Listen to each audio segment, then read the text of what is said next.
So, the reason that we're here today is because there's something coming up this fall that not everybody's had their eye on.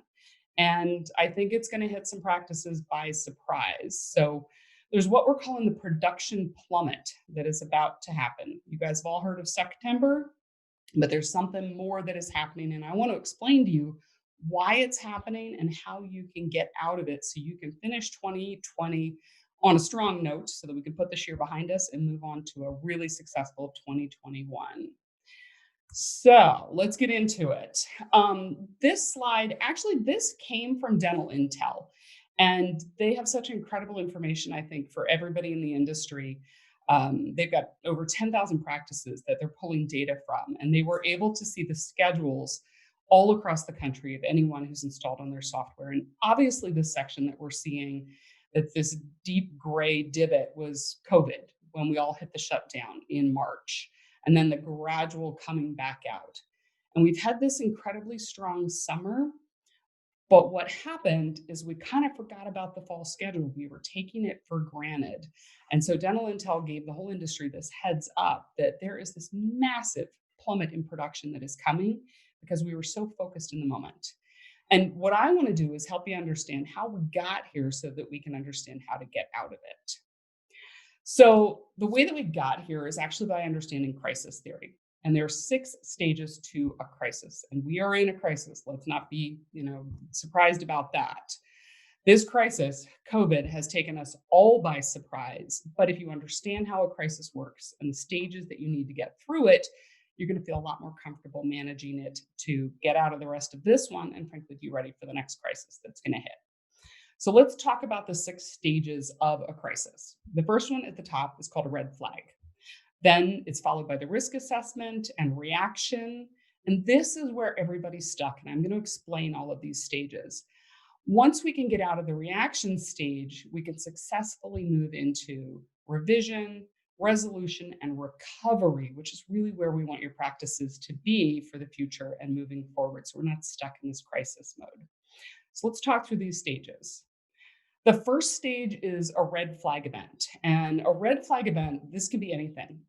In our case, at the moment, it's COVID, but it could be something like a patient driving a car through the front of your office window. I've seen that on more occasions than I'd love to tell you. Or a HIPAA violation that happens in your office. Basically, it's some kind of unexpected event that is just going to throw a monkey wrench in the works of your day to day, and it can cause major financial issues, safety, reputational harm. The one we're dealing with right now is COVID, but this is just a good thing to understand for the future anytime there is a possible red flag event for you. The second stage is when you go into risk assessment. And risk assessment, we all went through this during shutdown. This is when you start looking at, okay, here's where we are. Now, what am I potentially facing as a consequence? What kind of damage am I looking at, whether it's financial or operational, anything? And you start to think about the course of action that you're going to need to mitigate the circumstances that you're dealing with, and potentially to get through it. But this is really sort of happening during shutdowns. So you can't take a lot of action. It's more just considering the opportunities. It's like a game of chess at this point of time.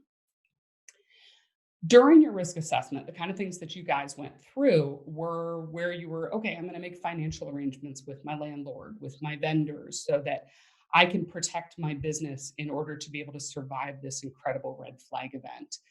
You told your patients emergencies only. We can do nothing but see you in the case of an emergency because, frankly, we didn't even know what the risks were that were associated with this.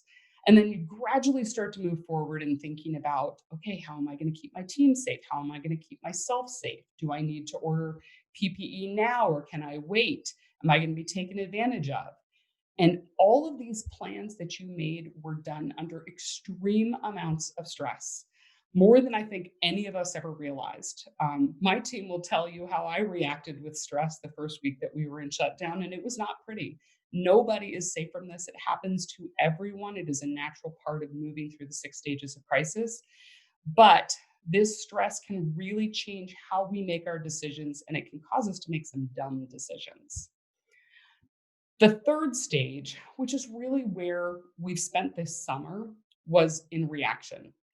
So during the reaction stage, this is where we feel like, okay, this is a chance for me to regain control. I can do something quickly. I can do something effectively. I feel like I've got some control over this situation that I didn't ask for, that I never wanted. And you do what you can to contain the incident. And you obviously want to protect the people in your practice, your team, and do what you can to minimize the effects of the crisis. This is the kind of thing that happened this late spring, just as we were starting to reopen, depending on where you were in the country. Now, the kind of steps that you probably took when you were in this reactive stage is you started thinking about, I've got to put up safety warnings that every time a patient walks into my office, they know what to expect, or put something on my website, or send out emails to all of my patients. You probably had instructions for them on what they needed to do to safely come into your practice to be seen for treatment. Then you had to start thinking about directions for your team. What are you going to do to keep them safe? Because if you lose your team, you're going to have no way to run your business. So, what are the steps for them? A lot of you actually probably downloaded things like reopening checklists. There were a couple of companies that had these. You gradually started getting back to seeing your patients, and you needed some of these checklists and scripts and things that really helped you, I think, to take control back from this particular situation. So, for example, this was a checklist that we had. We put together a very comprehensive reopening checklist. It's the kind of thing that helps you feel like you're starting to regain control. Okay, I've done this thing, check, I'll be all right. I've done another thing, check, my practice will be successful.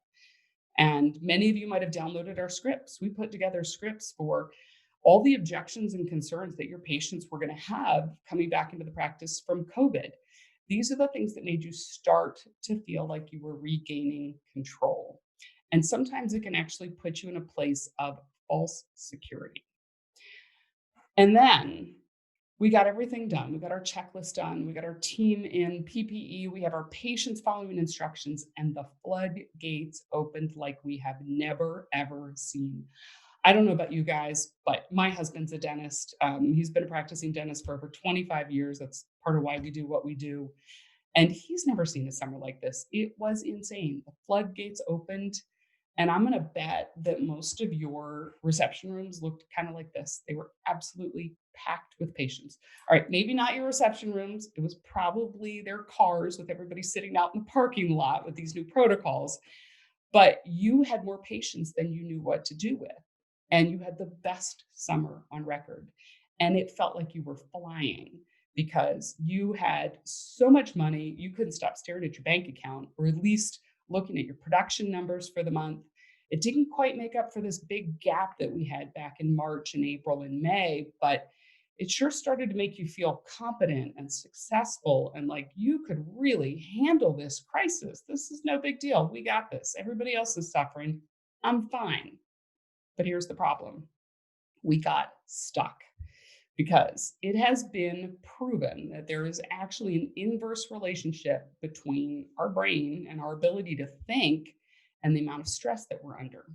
And so our ability to think clearly and make clear, concrete, thoughtful decisions goes way, way down the higher our stress levels are.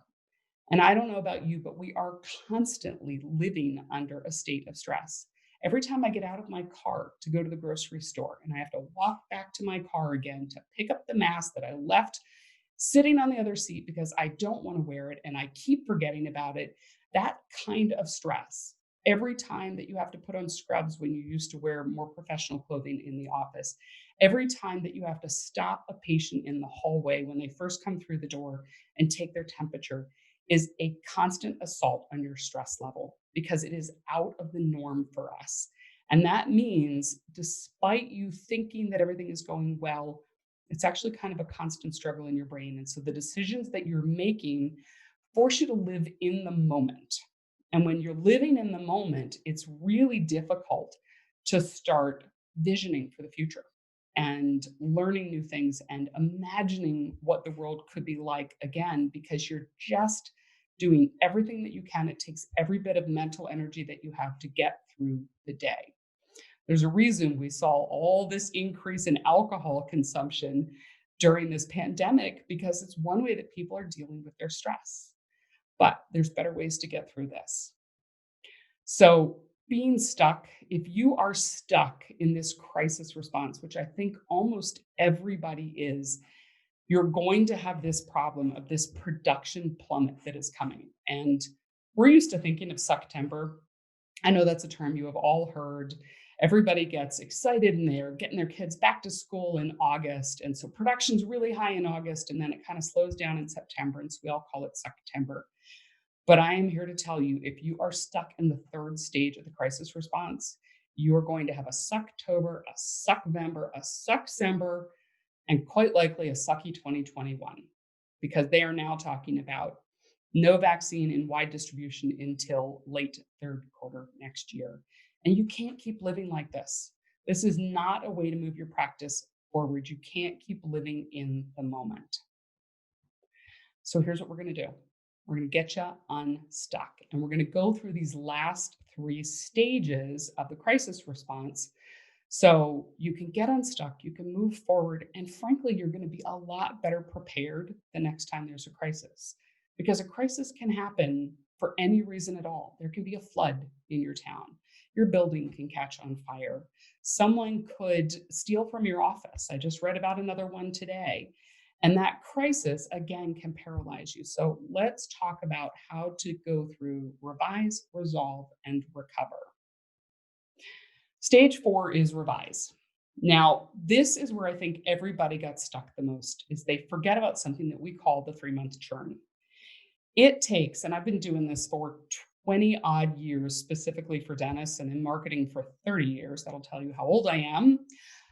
It takes at least 3 months on average from the time that your message gets out, actually reaches a prospective patient who starts to think about making a decision, to the point that they call your office, and then they talk to someone on your team who gets them on the schedule. And right now, that's way far in the future. Most of you are telling me it could be another month or two before you get patients in.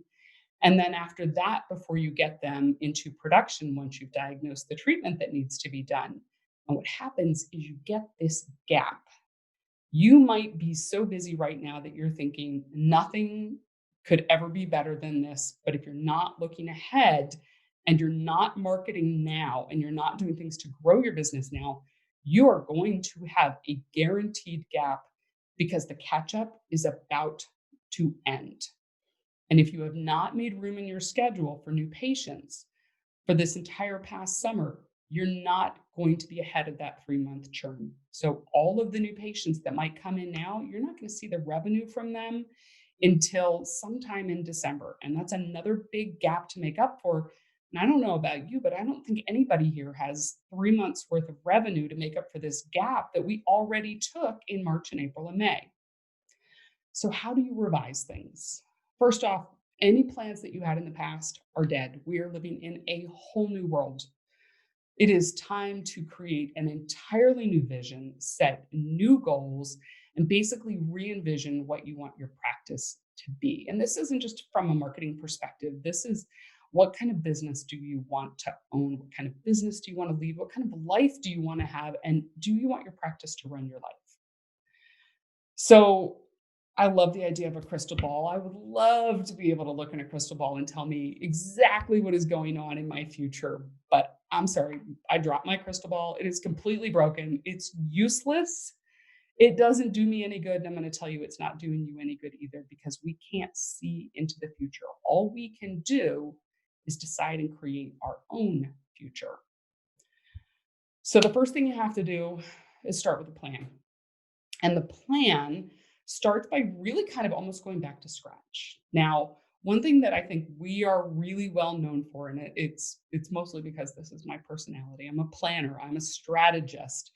If I can't see every step along the way, then I don't know how to be prepared for it. So we got to go back to scratch and look at your market all over again. We need to look at your household income. Perhaps you live in an area where there are businesses that were folding. We are in an area of Pennsylvania. I got a notification yesterday. Shopback, the national corporation, there is a regional manufacturing facility about a half an hour north from us that employs 400 people. That is about to close because the entire business has gone bankrupt. can't be sold. You will never be able to buy another shop back again. But that is one example. So let's assume there's something like that in probably almost every town around here and across the United States where there's going to be some massive shift to somebody's income. We also know that the trickle down from the income is coming because there are an extraordinary number of people that are currently not paying rent. It is going to be coming due, and we are looking at a major eviction crisis. And you know the trickle down from that, from people not having money for rent, not having money for food, for disposable goods, and definitely not for healthcare. We have got to see what is happening in your market to be prepared. We also maybe want to look at the other side of things, home values. Home values have been growing in the middle of this pandemic because we're spending all of our time at home and everybody's really invested in their home and they want to fix it up. And so home values have gone up and maybe that changes your marketing approach. We need to look at race and ethnicity in your market. If you're in an area where there are some huge racial concerns because there's protests going on and we need to be very sensitive to messaging. If you don't understand what your community is thinking and what's important to them, your messaging is going to fall completely flat. So we need to relook at that as well. Education, and this doesn't just mean the education of your patients. It means if you're in an area where there is a university, are the students back at school? They happen to be where we live. We live near Bucknell University in central Pennsylvania, and the kids came back. But I'll tell you, my daughter goes to UCLA, and almost every class at UCLA, a university with close to 50,000 students, is all online. And so if a population that you're used to being in your market to help contribute to the revenue in the area that impacts other business owners in the area and the amount of disposable income they have to spend on things like dentistry, it could all be gone. It could be better, it could be worse, but we need to look at that again. And we need to really find out what the patients value right now. What is important to them? Is it health? Is it aesthetics? Is it getting ahead of a problem so that they have some control again? And that's a matter of really talking to your patients to see what is important to them. And then we need to look at your competition. This has changed completely. Whenever there is a major crisis that affects an entire community, or obviously the entire country, and especially during a recession, competition cuts back on all their marketing. So we can start to look at who's cut their marketing? Is there more opportunity for me at a lower opportunity cost? Another thing to look at is who is thriving in your market, which dentists are just killing it. And let's get in there and find out what their secret is, because if there's something to be learned, whether it's for now or for the future, we need to know that. This is not the world that we lived in 6 months ago. All of this has changed. And start to relook at your competition and determine, have they adjusted their hours? Are they looking differently at insurance participation? Has their reputation evolved? Because some people did not handle the shutdown well and their reputations took a hit. Another part of the plan is reestablishing your baselines, because you can't set goals if you don't know where you came from. I am a big believer in data, and data kind of drives marketing. It should. Data drives strategy. It tells you what's realistic, it tells you what's possible, it tells you where there are opportunities. So we need to relook at baselines for your new patients. We need to relook at baselines for how is your search engine optimization performing. If your competitors completely quit their SEO for the past 6 months, there might be huge opportunities for you to improve. We need to look at your social media performance. Some doctors completely embraced social during the shutdown. Some were even less involved in it because they were just focusing on family. Let's look at your reputation. Has that evolved right now? And do we need to set a new baseline for getting patients engaged with us again in terms of reputation? And a big one that I think we focus a lot of attention on is called CRO, which stands for conversion rate optimization. And that means looking at any marketing that you have done now or in the past to see, are you getting the most out of it? Because if you are not converting the patients or the prospective patients that are coming and engaging with your marketing, your pay-per-click, your social media ads, your website, your direct mail strategies, whatever it is, if you are not doing everything that you can to maximize The people who come to visit and then convert by picking up the phone and calling you or scheduling an online appointment or submitting a form, it's all wasted opportunity. So that plan's got to start with, let's look at where we are, and then we can use that to set some new goals, because the goals then drive the strategies. And then you put together the plan. And this is what I want you to start doing. Once you've done this background research on your market and what your patients want and what your competition is doing, and you've figured out where you are, then you can start to think about the tactics. Often we tend to go backwards. We start with the tactics. We get excited about what I call the shiny object, something that another dentist has done that we've seen online that just seemed highly successful for them. And we just want to copy it because it seems like a shortcut to success. Because we're under so much stress, we don't have time to think about what is special and unique about our practice. But instead, these tactics have to wait until you have done that homework, because I guarantee you, your tactics will not be on target otherwise. This is where you start to think about, what marketing do I need to engage in? Do I need to be concerned with my branding? Do I need to be concerned with lead generation? What about once the patients call my office? Are we doing a good enough job converting those patients, those opportunities, into appointments? Are we making it easy for people to get treatment so that I can continue to impact my revenue and not have this big production plummet? You do want to start thinking about your budget. And obviously, we all need to be realistic with budget. There's been a hit to everyone's income this year, but you want to be careful. And I'm going to explain why in a couple of slides, that you don't want to cut your budget too much. Because there's huge opportunity out there right now because your competition has cut their budget. And second of all, if you cut your budget too much, it is going to delay your recovery. Then you need to think about responsibility. Who's doing what? Who on your team can take charge of some of these responsibilities so it doesn't all fall on you? Do you have leverage through using a marketing partner, through a freelancer, through your practice management consultant? Identifying who does what so it is not all on your shoulders is really important if you want to get unparalyzed, unstuck. And it really helps to map this all out in an implementation calendar that says, here's what we're doing when, so it's not overwhelming, because you can't do everything at once, and who is responsible for it. And then ultimately, part of this plan, because as I told you, I absolutely love data, it just tells me everything, is you have to have some mechanisms in place to determine tracking and return on investment. How am I going to measure the impact of this new plan that I have come up with? And what is my ROI? Was it worth my effort? And if not, how am I going to need to pivot? I did mention beware the shiny objects. This is the time where you need to be resilient. It is so tempting to take shortcuts because of this stress that we are under, because of how busy this summer has been, because of the fact that we are trying to get children educated at home, and spouses might be looking for jobs, and everybody is so busy that you desperately want to take the shortcut because you just don't have time. And this is where I say, and there's just really no great way to say this, suck it up, buttercup, because it's the only way you're going to grow and to move through it. So resiliency is what wins business in the long run. Know that there is not one single strategy that is going to solve every problem you have. You have got to take a completely global view. And this is not necessarily that your agency is going to take this global view. This is something you as the business owner needs to do. You need to consider every aspect of your patient journey. How are they seeing your brand?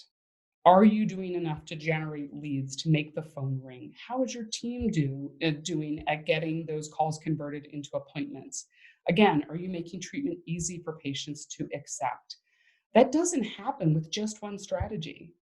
I'm always the person who says, I would never go to Pepsi or Ford or Microsoft if I were pitching them as a big agency and say, I have one solution for you. That's nuts. Your dental practice isn't any different than those big companies. You're just smaller in scale. So there is not one solution. You have to look at the global issue and how you're going to address every stage of that patient journey. And this is where it's really helpful to have partners. Again, practice management consultants who can advise you on this, an agency, a marketing specialist in your practice. Leverage other people's talents so that you can focus on clinical care and helping your patients. I'm a big believer in DIY. There are a lot of things that you can do by yourself that can save you a significant amount of money in your marketing and in your business growth if you only empower your team and hold them accountable to the results that you're looking for. So, we will actually help you come up with a list of DIY things that you can do so that you can invest specifically in the strategies that are going to most make the phone ring. And that's really what this is. This is an investment. And I'm not just talking marketing, I'm talking about getting through the crisis. This is an investment in moving out of stage 3 and into stage 4, 5, and 6 because you're investing in yourself. And when you do that, you're ultimately investing in the future of your practice. We practice a leadership tactic in our agency. And frankly, we ask our clients to practice this with us. And it's called living above the line. There is an idea of above the line and below the line. And what is happening to all of us right now? It is really easy to want to just slip into the mode of blame. We didn't cause the virus. We didn't spread it around the country, and yet we are bearing the brunt of it. Every single business owner, that is just, it's horrible. You want to put the blame on somebody else. And that also leads you to making a lot of excuses about why your practice isn't thriving. Well, it's not my fault. We were so busy that we couldn't think about October and November and December. And it's not my fault that I don't have enough revenue in order to do what I need to do right.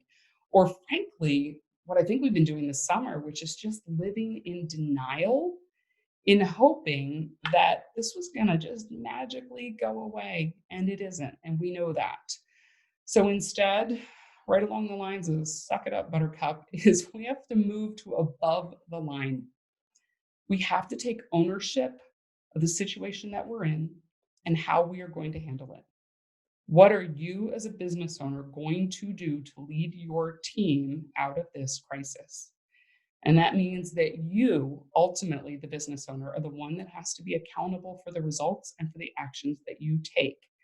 And when you accept that responsibility and you say, it is up to me to decide what my future is going to look like, and you stop living in a stage of blame and excuse and denial, I promise you, you are going to move forward so much faster than your competition because that's the easy place for most people to go into blame and excuses and denial because it's hard to have ownership of when you screwed something up. It's hard to hold other people accountable, and it's really hard some days to check everything off the list, to be responsible, to do what you promised and agreed to do. But it is going to move you forward, and your business is going to be so much stronger for it. So I believe that is a key part of getting you out of stage 3 and moving you into stage 4. So part of how this happens is through the development of a plan. And this is something that doctors can do on their own, but if you're looking for assistance with it, we do very detailed strategic plans, I think, unlike pretty much anybody else in the industry. Normally it's $1,000 to do this very detailed plan. We go through all of those stages. We're doing it right now for half off. We'd love to have you take advantage of it. But even if you don't, I am happy to advise you on what your practice needs to do to kind of get through some of these stages. Now, I can guide you on how to put your own plan together. It would be something you would need to do on your own, obviously, or we would be happy to help you with it. But you have to literally revision how your plan is for the future so that you do not get stuck in September and October and everything else. So we do actually have 2 more stages that you have to get through. Just making the plan isn't enough. Even just working the plan isn't enough. Stage 5 is called resolve. And that's really what you have to have. You have to have personal resolve to get through this. Statistically, 50% of small businesses close by the end of year 5. Only 30% of businesses, 3 out of every 10, make it to 10 years. Now, I know professional businesses are a little bit better than this, but there's an awful lot of your colleagues out there, unfortunately, who are going to be in this 70% overall. And the longer you take to move through these stages, the longer it's going to be until you see recovery. The Great Recession actually took, while we were through it in a matter of a couple of quarters and we were no longer in recession, it took 6 years for this country to fully recover from the impact of this recession. And the prediction for the COVID recession, which we are in, is a 4 to 6 year recovery. I don't know about you guys, but I went through the last recession. I don't have another 6 years to get my act in gear to grow my business. And frankly, because of the lessons that we learned in the last recession, we haven't had to. So I want to share some of those lessons with you so you're not stuck in this 4 to 6 year recovery trajectory. This stage 5, resolve. I want you to resolve to be ready because there will be another crisis, there will be another recession. So, how do you get yourself ready now for the future so that you can actually thrive? There's 3 key things that you need to do. One, it's about cash flow. They say cash is king for a reason. It's a cliche because it is true. So I've done a significant amount of research on what it does to make a business grow during the recession. And there's 3 key parts of it. One, the less debt or ideally no debt that you can have will make you significantly stronger. And here's why. Because during a recession, your amount of revenue that you collect, whether it is production for patients or whatever your business is going to shrink. It's inevitable. It's just part of recession because there's less money going around for all of us to spend. When your revenue decreases, but your debt remains the same, the only thing that you have to cut are your operating costs. And your debt is not going to change. The amount of principal and interest that you pay every month on a practice loan, on equipment loans, all of that is going to be the same. So then you start cutting team and you start cutting services and you start cutting marketing and you start cutting anything that you can and you shrink your business's ability to grow. So what I want you to do is to learn to hate debt. I will tell you that's how I live. I was the wife that when my husband and I were newly married and we were paying down all of his dental school debt, I was the one who put an extra $500 on every single month's loan payments, even though it meant I was shopping at Walmart. I was not buying high-end clothes. I was struggling building my business, but it didn't matter. I was putting money away that I almost didn't have because I hate debt that much. And what that meant is when the recession came, I was so much more prepared and I could make smart decisions for my business because I wasn't making decisions based on what I had to cut just to deal with the debt. And this applies to your debt at home as well. So the more debt that you have in your home, in your cars, in any kind of personal possessions that you have, that also impacts your decisions for the business because you need take home income to pay that debt for home. So, big lesson, pay down debt. Other lesson, get your line of credit. If you don't have one now, get it before the next recession hits. It's always good to have one and have it be far more aggressive than you need it to be. And here's why. Because you are going to need cash, because your revenue is going to drop, if you need access to a line of credit, when you are in a financial crisis like we are in right now, the banks are getting hit on by every business you can imagine because they're all in the exact same situation. And what that means is that your ability to be credit worthy is significantly diminished compared to someone else who is perhaps a little more ready. So if you get that line of credit now and you stay approved for it, and it's just always there in your back pocket, even if you don't use it, then it will be there when you need it. So I want you to make sure that you are getting a strong line of credit with a great bank that you have a good relationship with. And the third secret in terms of cash flow is recurring revenue. Recurring revenue is honestly, it's like your hygiene department. It's the patients that come in on schedule every 4 months, every 6 months without you almost even thinking about it. And that is the money that is just sort of, it covers your basics. And then that means that anything you diagnose that isn't a guarantee, the way that hygiene basically is, that's the money that you can use to really grow the business. So look for any investment in recurring revenue that you can have. And that can be things like membership plans. It can also be things like making sure that every single one of your patients is really engaged in your hygiene program and that they're getting rescheduled and that you're not seeing reschedule rates of 60 and 70%. It should be 90 to 95% of your patients, assuming they're A and B patients, that are continually getting rescheduled because people get in that habit. They are more likely to continue that habit even during a downturn because they've come to understand the importance of their health. The second big secret of being ready for a recession is to invest in efficiencies. And leverage is really how any business grows. Leverage is using other people's time and energy and talents to grow your business. And it's the secret of business growth. So that means leveraging your team. That means your team doesn't just show up every day and just be an assistant and just do hygiene on patients. There's other responsibilities that you could task them with. And I'm going to tell you, a lot of these teams really want to be empowered to help you. So if you learn the leadership skills about how to properly leverage your team, not to just yell at them to do something in particular, but to help them learn how to be a better team member, to be more valuable for you, you will gain more off of the work that they're already doing. By the same token, you can be leveraging your partners, leverage your financial manager, leverage your bank, your marketing agency, your attorney, whatever it is. My accountant regularly comes to me with ideas about how to grow my business. And he doesn't necessarily benefit from it, but he knows that I'm somebody who's always looking for those types of opportunities because I love to grow businesses. It's my passion. And so he is a valuable partner to me, and I am staying invested with him. So look for partners, your consultants, anybody in that line of work that you're currently working with that you can leverage to kind of teach you some secrets or grow your business for you. And technology is another great leverage. Invest in technology.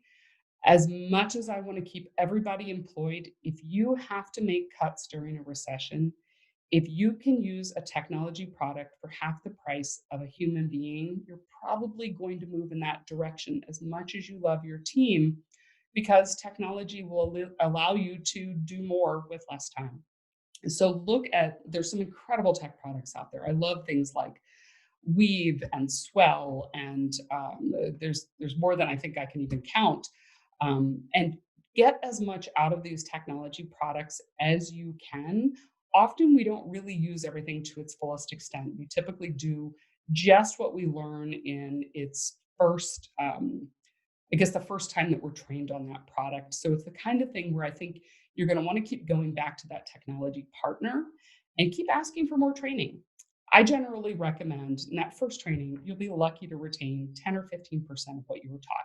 So, one, record it, do it as a Zoom meeting and record it, and then go through additional trainings with your team. And then, two, after about 2 months, put a regular recurring date on your calendar and have whoever is in charge of that technology contact your customer success representative at that company and say, give me a half an hour.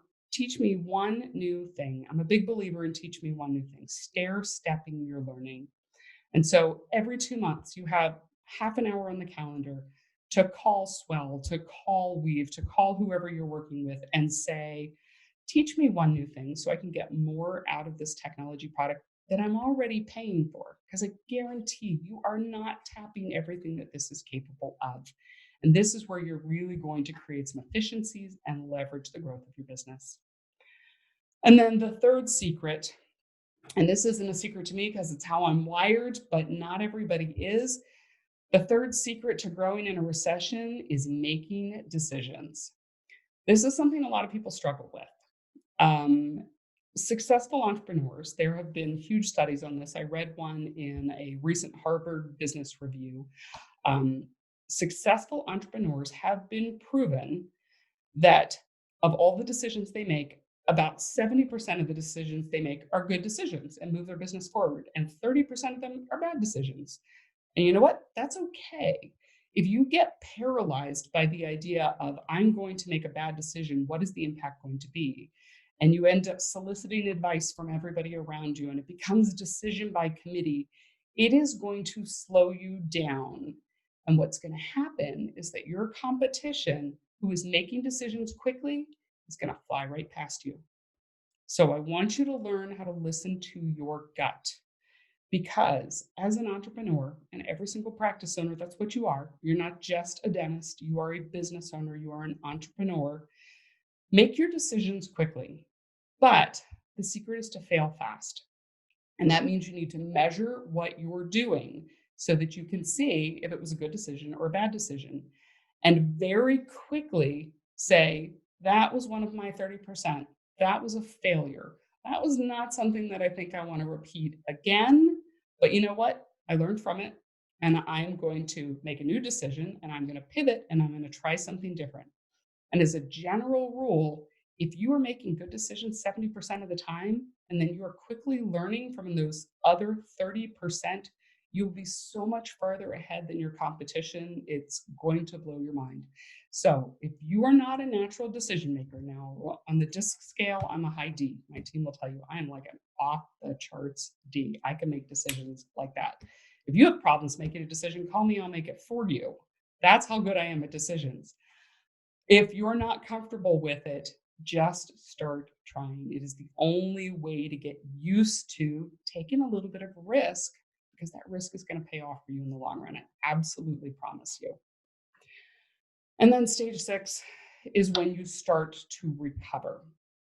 Believe it or not, only 9% of businesses recover and grow during a recession. And I want to know if you're going to be one of them. Now, we've gone through these 6 stages of a crisis. I have shown you that almost everybody is stuck in stage 3. I know that these stages of recovery work because I went through the Great Recession when I was newly in business. I've been in business maybe about 5 years, and it hit us hard. And we made all of the mistakes that I think an awful lot of businesses make. And somehow we struggled through it, and it took us a while to recover. But because we learned those lessons, because we invested in our business, because we had cash put aside and we paid down debt, because I can make decisions quickly, and because we changed and pivoted our plan, we happen to be one of the very lucky 9% that is growing aggressively during this recession. And that's what I want your business to do. And so we want to take you through the exact same types of steps that our business has gone through to grow, because I want every single one of you to be successful. This is the exact thing I'm doing with my husband's practice. What I teach my team is no different than literally what is lived at home, because I promise you, if I do things for him that don't work, I'm going to hear about it and I'll be sleeping on the couch. I would much prefer to test my lessons on him and find out that they work well, and then teach them to you. And what we are doing works. So I want your business to learn from this. So to get out of stage 3, where you are stuck, most likely right now, to get through this production plummet that is coming, and to no longer have a sucky October, November, December 2021, you have to step back and start over with the plan. If you do not move through stage 4, you will never make it to stage 6 in recovery, or it will take you 4 to 6 years to get to recovery. And I don't know anybody who wants that. So you take a step back now, and you're going to take a leap forward for the future. So one more time, I'm going to throw it up there. You can go to our website and just do a quick chat with us. I'm going to take questions here in a minute, but just go to goldenproportions.com/September slump. You'll see the opportunity. But if you just chat it to us and say you were on the webinar, we're happy to help you guys with it. And I'm looking forward to helping your businesses grow, because that is my absolute passion. That's what gets me up in the morning. And I really love solving those problems for doctors like you. So Tia, I am going to open this up to you and unmute you so that we could take any questions that we might have. Let me find you here. All right. Give me 1 second. My mouse is being particular. I might have to. There we go. So, Tia, are you able to hear me? Can you hear me? I can hear you. All right. So, what kind of questions did we get? Well, it doesn't look like we have any in the chat yet. So, just as a reminder, in case you missed it in the beginning, if you do have any questions, you can go to the chat and chat those, and we will cover those questions for you. One thing I was thinking about, Zanya, as you were talking, great information. It's a lot. And I'm sure if you are one of the folks that is stuck maybe in stage 3, you're thinking, oh my gosh, that's a lot. So if I'm a dentist, what would you tell me are like my top 2 things or top 3 things I should walk away with and do tomorrow to start moving myself forward and my practice forward? Great question. So, I would say the top two things to move a practice forward um, is to do just that, is to stop and kind of look at your plans. Say, where was I and where do I want to go? Because if you do not have a vision for the future, you're never gonna have a path of how to get forward. As much as I would love to tell you your number one strategy is to redo your website or to go to a Facebook ad campaign, if you don't have a path, you're not gonna know what the right strategies are, and you're gonna get sucked into the shiny objects. But Tia, I'm gonna ask you to pipe in. What do you think the top two strategies are that people need to do? Well, personally, I think a lot of it has to do with resetting your goals. So, we all know that most of us plan our goals for next year at the end of the prior year, and so clearly our goals have probably gone out the window. I mean, we certainly know our goals have shifted significantly. So I think just really focusing on your goals and sitting down and really, planning what's realistic between now and the end of the year, and then what are the steps that I need to take to, actually reach those goals. I think that's number one. And I really liked your point about thinking about your community and how things have changed. How has the mindset of your patients changed? And do I need to change the way I'm communicating with them? I think that's really important. People are more sensitive than they were before. They have different concerns. They are not the same people. We are not the same people we were 6 or 8 months ago necessarily. So I think rethinking who you are speaking to, trying to attract, and shifting your messaging is very key. We did have a question come in, and the question from Valerie is, how exactly do I do the research for my area to know what people are thinking, experiencing, and doing? So similar to the point I was just making, how do you recommend people go about finding that out? That's a great question. This is where social media can be incredibly helpful.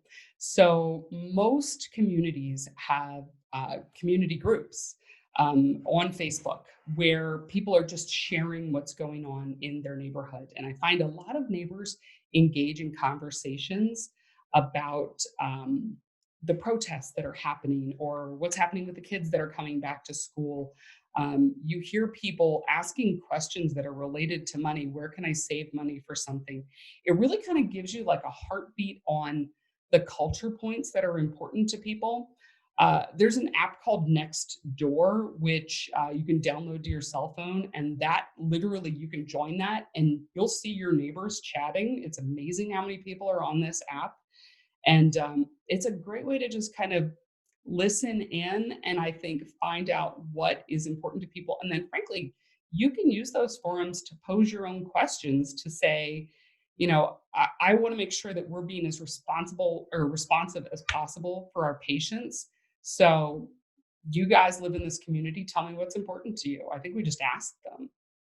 Yeah, that's a great advice. I agree. I think social media, people certainly have more time on their hands for it as well, and are not fearful of sharing their opinions. So it's a great way. Ask your team, ask your family members, ask your friends.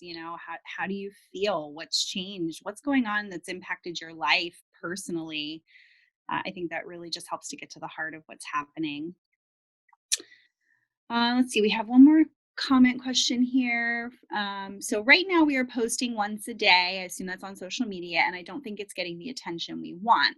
How frequently should my practice post to gain an effective following? Social media is, boy, thank you, Mark Zuckerberg. He got us all sucked into it and made us reliant on it, and then made it pretty much impossible for any business to get the visibility that they are looking for. So there's an algorithm on Facebook that if your practice has, let's say that you have 1,000 fans, and they're your patients in your community and your friends and your family. Of those 1,000 people, when you post once a day, on average, Facebook is going to show 2 to 3% of those people your posts. That means at best 20 to 30 people are probably even going to see it. And then from there, you're going to be looking for anybody to like it, comment, create some engagement with it. So, depending on the type of post that you have, if you're just looking at engagement, as in, getting people to react and to be involved with it, the more personal the post is, the better. Show people what you are doing to make sure that you are protecting them when they come in for an appointment. Show them something fun, that you haven't lost your sense of humor, even though we're all stuck behind masks and we're in scrubs and caps and booties all day long. Um, People want to engage with something that's a little more lighthearted right now. But if you have any kind of a post that you just think is like great information, hey, reminder, the less appointments that you have, the better. And we have a Cerex, so we can get your crown done all in one appointment. That's the kind of thing that you want to boost. And for typically like a couple of dollars a day, I mean, maybe $4 or $5 a day, you can at least pay Facebook to guarantee that every single person that has liked your page and or a larger community that you pick, could be thousands and thousands of people, will see your post.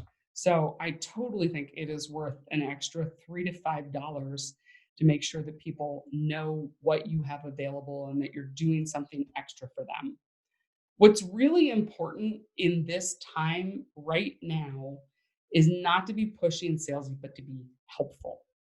It's so make your posts as helpful to people as possible. I mean, it's honestly, it's one of the reasons that I think I love what I do so much, is that I get to help doctors. So think about how you're going to help your patients and put something up there that is going to be helpful, and then pay for a little bit of a boost, and you're going to get a lot of authentic engagement, I think. Yeah. Great advice. I'd also add, if you are comfortable going live and doing a Facebook Live video, go for it. It just shows people your human side. They get to see your friendly face. And same advice as far as being helpful, you could offer a weekly tip video.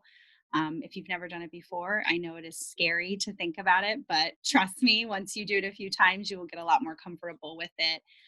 Facebook loves alive. So that is something that the algorithm supports and is guaranteed to get you a few more eyeballs than a static post as well. Absolutely. Okay. All right. Well, Well, I don't think we have any other questions. And since we are nearing an hour, we can probably wrap it up.